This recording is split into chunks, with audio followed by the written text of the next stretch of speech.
Just to let you know, I've decided to do this video in two parts as I'm editing it, and because it's long, there's a lot of photos I want to show you, and so this video you're watching at the moment will be part one.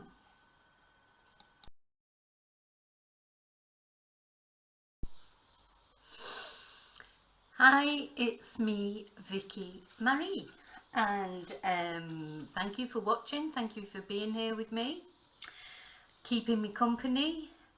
Okay, so today in this video I'm going to talk about the secret serial killer. I'm trying to think of a good name for him. I was thinking of the forgotten serial killer, but of course he's not been forgotten completely. But he was very secretive, so I think I'm going to use that for a nickname for him, the secretive serial killer. And this is the reason why a lot of people don't even know about this guy, even though he's probably one of the worst serial killers in my eyes, because of the things that he did and the way he was. And this serial killer is Israel Keyes. Did you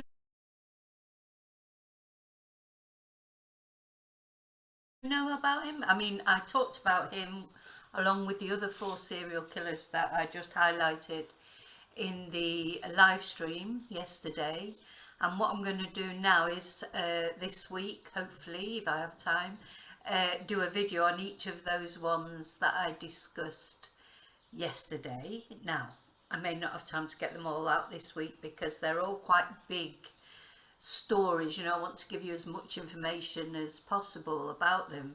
I want to go sort of really quite deep into them, and maybe I'm going to give you some information about them that you didn't know before. And then next Sunday there'll be another open session. What I may do, if there's a serial killer that I don't get a video finished this week, one of the 5, and of course the 5 that I talked about were Israel Keyes, Harold Shipman, the Green River killer Gary Ridgway, the co-ed killer Ed Kemper, and the Yorkshire Ripper. Now they're actually like 5 very big stories, you know. It's not just like quick video to really give the story justice, give the victims justice, to actually talk about them as well, because of course the victims are the most important thing. What I may do is in the live stream next Sunday talk about one of these killers and then release a video after that, so I may have to do it that way. I'm going to see how it goes, because as you know I do like to chat, so the videos can end up quite long and take quite a long time to put together. Not for the technical reasons, because I'm not brilliant with technically, but I like to go into little details here and there. Details are important. You know, sometimes with just these things, we hear about serial killers and it's all very glossed over, and it's more about the killer themselves. I want it to be about the victims as well, as much as it can be. We don't know a lot about all the victims always, but anyway. So today it's going to be Israel Keyes, the secretive serial killer. I'd like to know if you knew anything about him before. When we were on the live stream, a couple of people had never heard of him, you know, before, and I think that's quite typical. And in this video we're going to look at the reasons why maybe he's not as notorious, as well known as other serial killers are. So I'm going to do my housekeeping first, get that out of the way. As always, thank you so much. I'm sorry if you've seen this before, because I know some of you've been subscribers for a long time, but I'm getting new subscribers all the time, so they may not know about my books and things, so I want to tell them about them. So this is my book, Confessions of a Spanish Teacher, which lots of people have bought and also left very nice reviews. Thank you so much. And this is really my story of how, you know, I did have a quite bad stalking experience, which, you know, I survived, as you can see, and also the story of how I ended up coming to live in Spain and become a Spanish teacher, which is my job. That's what I do. I'm a Spanish teacher. I'm interested in true crime. I enjoy doing this channel, but my main job, if you like, my job is, my day job as I call it, is a Spanish teacher. And this is the story of how I ended up becoming a Spanish teacher and living in Spain. And then that leads me on to the other books that I have available, which if you do want to learn Spanish, so I've written 5 books on learning Spanish. Break the language barrier. Start with level 1, goes up to level 5. There are 5 different levels, all available on Amazon. And there's a level for, you know, whatever your level is, whatever Spanish you've done before, there'll be a level for you. If you're not sure which one of these levels will suit you, get in touch with me and let me know sort of where you're at, and I will tell you which will be the best one for you. And all these books, they have the answers in the back. So you can learn at home, though I do Zoom classes as well. That's another thing that I do. But if you can't do classes because maybe you don't have the time, etc., these books will help you to learn Spanish at home as well. The answers are in the back, and they're backed up by YouTube videos on my other YouTube channel, which each one of these exercises has got a YouTube channel, a YouTube video to back it up. And just one more thing, leading on from that, if you want to practice your Spanish or learn Spanish in a more sort of fun way, these are 3 storybooks that are available on Amazon, and they're little storybooks about dogs, and they're in Spanish and English, so they're bilingual storybooks, just to help you maybe to practice what you've learned, or just for a bit of fun, or to read to the kids, or whatever. So all these books available on Amazon. Vicki Riley, Vicki with an I.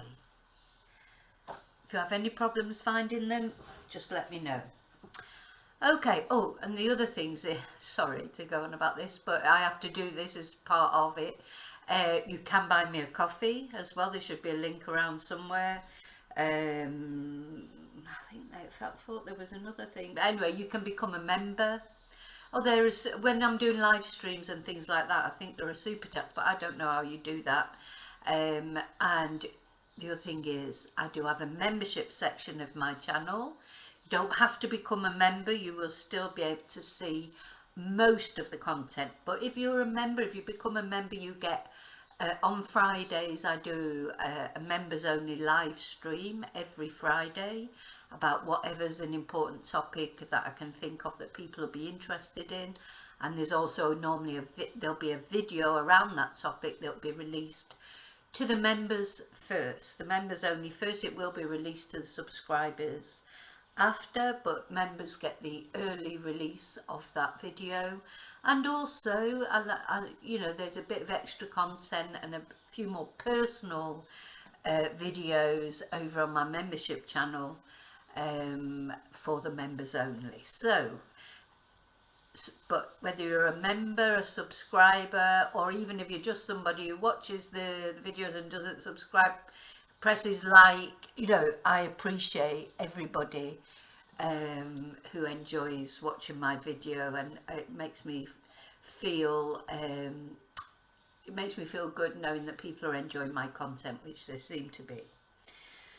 So what I'm hoping, my idea is to present things in a different way. Obviously, a lot of the cases that I'll be covering, they're covered quite widely by other channels. I want to bring my perspective to it. I like to chat about things, muse about things. Yeah, maybe it's speculation sometimes about things, but you know, that's human nature. Chatting is human nature, so that's what we do as human beings. But it always should be based on the evidence. You know, I don't make up facts. Well, you can't make up facts, I suppose. Facts are facts, but we discuss facts and then we think about what the meaning behind those things might be. So let's have a look at Israel. Gosh, you know, that when I first heard about this case, I was so intrigued by this guy because he's so different from so many other serial killers. You know, he sort of breaks the mold, really, in a way, in so many ways. And Israel Keys, let's look at his actual, when he was born, etc. He did lots of different things as well. So he wasn't, I say just the serial killer, is it? But you know, often serial killers, that's what they do. But apart from that, you know, they've got no criminal records. Well, not that he had any criminal records, but they don't do any other activities like, whereas Israel, he was a serial killer, he was a bank robber, he was a rapist and a kidnapper. You know, he did lots of different things. Um, you know, his focus was always on, well, the killing, obviously, because he enjoyed killing people, but also his focus was on getting money together to enable him to do the things that he wanted to do. Because where he was different from other serial killers is he would travel all over America, um, deliberately to be away from, you know, where he was actually based, where he lived, and he would travel miles. Serial killers don't normally travel miles to kill. You know, they normally kill within, you know, wouldn't normally go off hundreds and hundreds of miles away from where they live to find a victim. They might not want to kill right in their street or whatever, but they would normally kill within their area. It's unusual for them to actually get on a plane and go to another part of America or whichever country they live in, specifically to target a victim. It's strange, and he had no connection to any of his victims either. That, you know, which that is common in serial killers, of course, in a way, but sometimes you find that with serial killers in the beginning, they do, when they start off on their sort of murderous career, if you like, maybe they do have some connection to maybe the first victim, because that's what whets their appetite for more. Anyway, he didn't. He was very, and he had no victimology, had no victim type. So, you know, anybody would do for Israel Keyes. It was the thrill of killing someone. It didn't matter if it was a man or a woman. It didn't matter if they were young, old. I don't think he killed any people of colour, but I'm sure that was more of an accident than anything else. You know, most serial killers have a type, you know, that they kill, that for someone, whatever the reason is. They do have a type, even if it's just that they should all be women, or they should all be women under a certain age, or they should all be blonde, or they should all be dark, or they should, you know, and serial killers tend to kill within their own ethnic group. But Israel, no, he was just an opportunist, if you like, and he actually admitted himself, you know, he would go off and he would take the easiest target. You know, he was an opportunist in that sense. Having said that, he would, once he had sort of identified a possible victim, he would then stake out and plan very carefully how he was going to do it. Normally, it's when this sort of started unraveling for him, that's when he got caught in the end. But in the initial stages of his career, if you like it, as a serial killer, he was very meticulous in his planning. Well, let's look at a bit of his background. I mean, see, we only know of 3. I think this is perhaps part of the reason why there's not lots of things known about Israel, because we only know definitely 100% about 3 victims. But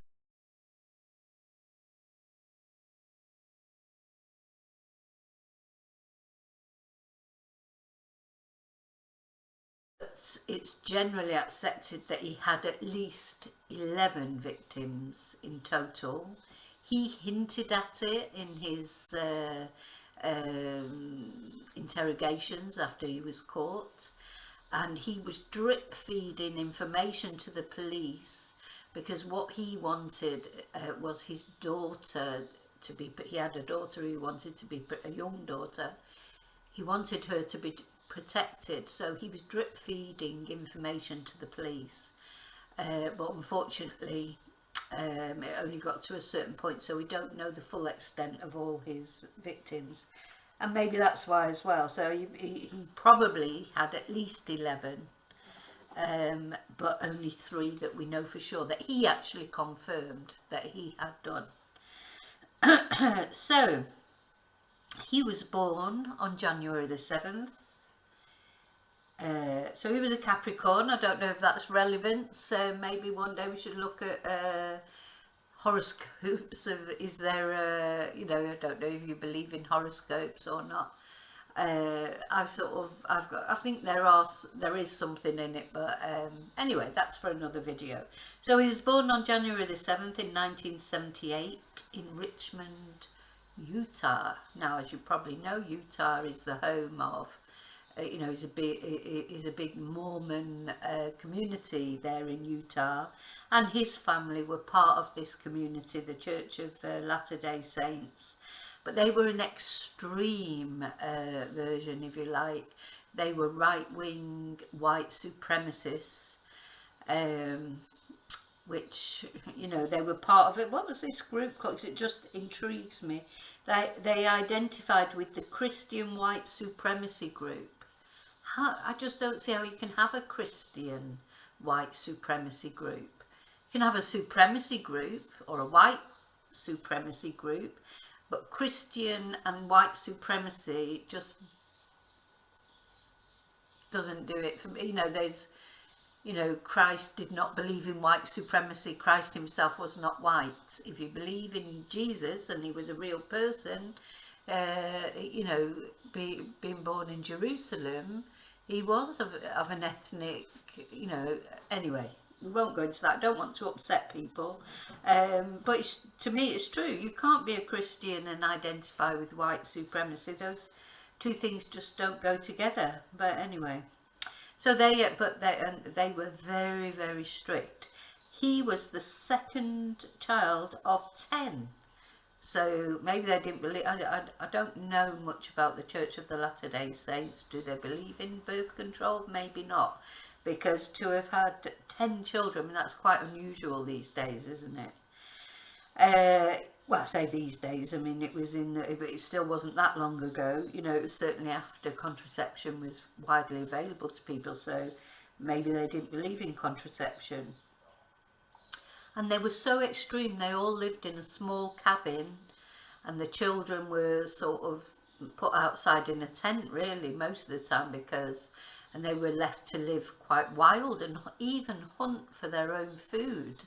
You know, so it was, you know, it wasn't an ideal, idyllic childhood, you know. But see, I don't believe in, I know if somebody has got a tendency that they may end up as a serial killer, to me, I think it's in them from birth. It's like something that normally starts to show quite young, doesn't it? And they're different, they're wired differently. Now, I'm sure environment contributes towards that, or exaggerates that propensity to be a serial killer that might already be there. That's probable, but I don't think it causes it. You know, because obviously he had 9 other siblings who didn't become serial killers, as far as we know. And lots of people have terrible upbringings and don't become serial killers. Much more people have terrible upbringings and don't become serial killers than the amount that have. And lots of serial killers have fantastic childhoods. And sometimes we're looking for a reason, I think. We look for a reason in their childhood because we want to try and understand it. But sometimes there is no reason. You know, sometimes the most privileged, you know, and then people say, oh, they were too spoiled, or they were, you know, I don't agree with that, because lots of people again are spoiled but they don't become serial killers. So my own personal opinion is it's something wired wrong in there somewhere, and then maybe accentuated by other things. But well, he realised himself, he admitted himself in his interrogations, he realised himself quite young that he was different from his peers. And this was especially accentuated one day when he was with some friends, and he tortured a cat, which I won't go into details, but it was horrible. And he was laughing, he thought it was hilarious, and he suddenly realised that the people he was with, one of them was actually vomiting, and they were all really distressed at what he was doing to this cat, this poor cat. And he said that was the day I realised that I had to keep to myself the way I felt about things, because he realised he was different from everybody else. And he was actually avoided by a lot of his peers. One girl that went to school with said that he actually made her skin crawl. So I think she was probably an empath. She probably realised some people can just feel it. Some people don't notice. But if you're an empath, you do get these feelings, and sometimes you don't. You know, he'd probably never done anything wrong to her, but you know, when you just know, it's just like a feel. And sometimes you feel guilty because you think, why do I feel like that? Because this person hasn't done anything to me. But you you have to follow your instincts. So he became more and more isolated, but having said that, he was very proficient carpenter, and by the time he was 16 he had actually built a cabin for his siblings, you know, because bearing in mind they were all living in this tiny 12 of them, yeah, so there were 10 children and the mum and dad all live, and he built a cabin to help house them all. By the age of 16 he built that himself. And by the age 14, he was 6'2". He was a very tall guy. And then eventually he admitted to his parents that he actually was an atheist and he didn't believe in God. And that caused a rift in the family. You can imagine they're these sort of zealots, religious zealots, and then their son turned around and said, well, I don't believe in God. So that caused a few problems in the family.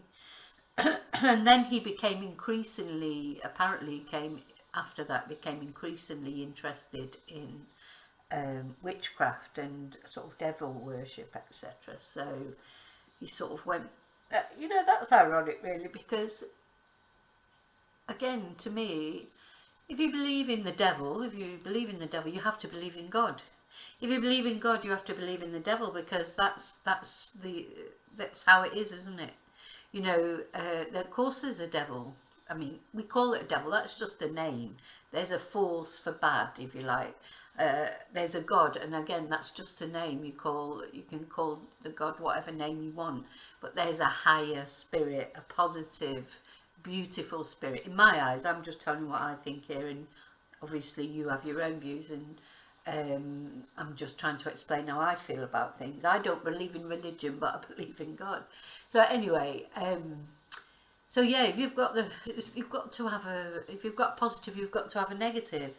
And if you've got negative, you've got to have a positive. So to me, you can't believe in God without believing in the devil, and you can't believe in the devil without believing in God. The two are entwined, in my opinion.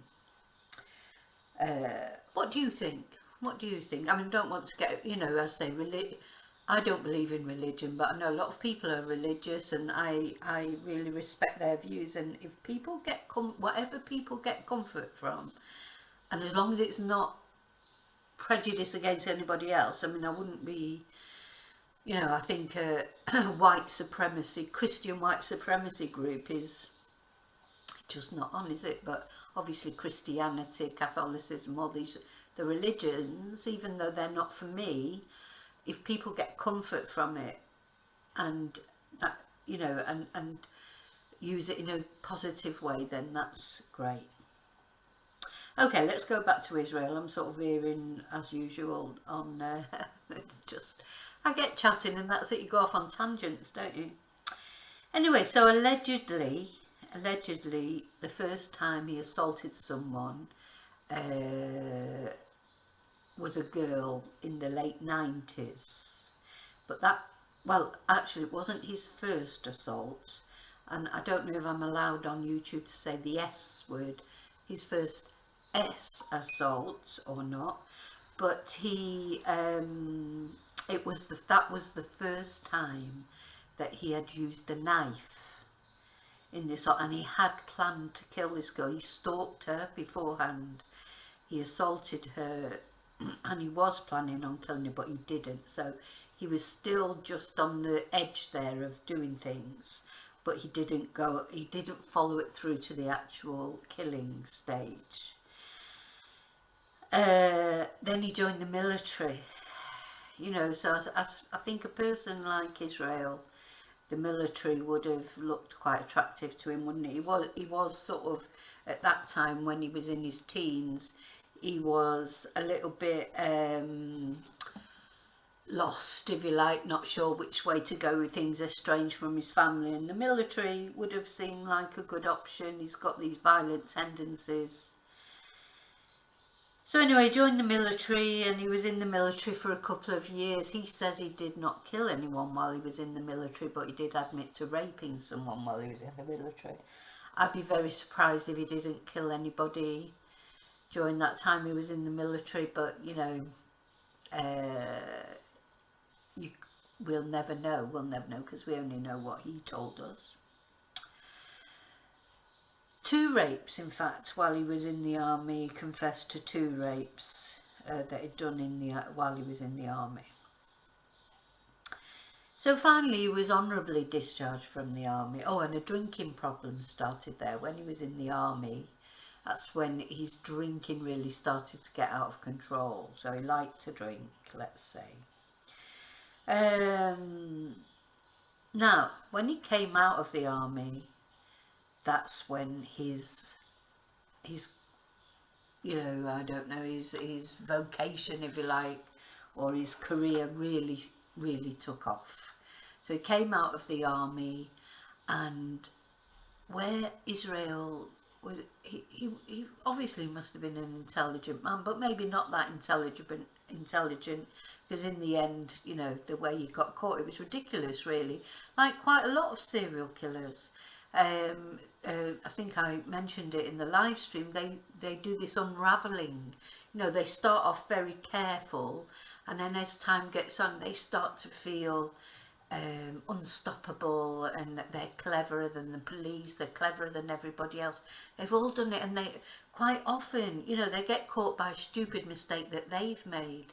Look at Dennis Rader. You know, he was sending the police emails from his church computer, the BDK, bind, torture, kill, bind, torture, kill, so BTK killer, and he was yes, he wouldn't have got caught if he wasn't, you know, just so cocky that he was sending emails to the police from the church computer where he was working at the church. You know, it was just ridiculous. But they start to feel omnipotent almost, and they like to ridicule the police, etc., because they think they're better than everybody else and more intelligent than everybody else. Now, Israel didn't start to ridicule the police, but what he stopped doing was being so careful. So when he first started off on this sort of rampage, he was careful. So by now he's living in Anchorage, Alaska, with his girlfriend and daughter. I don't think the daughter was the child of the girlfriend that he was with at the time. I think he was with a different girlfriend by now, but anyway, there's not much information available about his daughter. She's never been named. You know, there's no information about her anywhere, which is fair enough, because she hasn't, poor thing, hasn't done anything wrong. Just I wonder if she knows who her father is. Maybe she doesn't even know. I don't know if you saw the interview with Ian Huntley's daughter. I thought she's such a lovely girl. How did he manage to produce such a lovely girl? And so she's so sensible and got her head screwed on, and you know. But I feel sorry for her. But I hope she's turned it to her advantage, you know, because at the end of the day, she's not responsible for what her father did. But of course, she'll always be sort of entwined with him because he is her father. But anyway, that's a good documentary to look for. I can't remember what the name of it is, but it's freely available on the internet, where Ian Huntley's daughter is interviewed along with her mother. So going back to Israel, so he was, yeah, so he was, now his girlfriend must have been very accommodating, because he would go off on these sprees. So what he would do, he would get a plane, fly hundreds of miles across America, then hire a car. He did everything with cash, so there was no paper trail to leave behind. And the cash he got from bank robberies. He did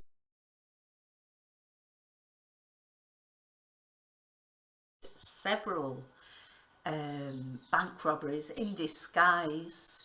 In fact, I think I had written down how many bank robberies. No, I haven't got the exact amount. He committed arson, and he burglarised between 20 and 30 homes. So this is where he got the money from to go on these trips, if you like. And what he did as well while he was there, he would buy all the ingredients for a kill kit or a kidnap kit, guns, you know, I don't know, duct tape, I don't know what you would need for a kidnapping, but these are the rope, you know, these are the things that I would, knives, and he would put them all in buckets and bury them or hide them all over the country.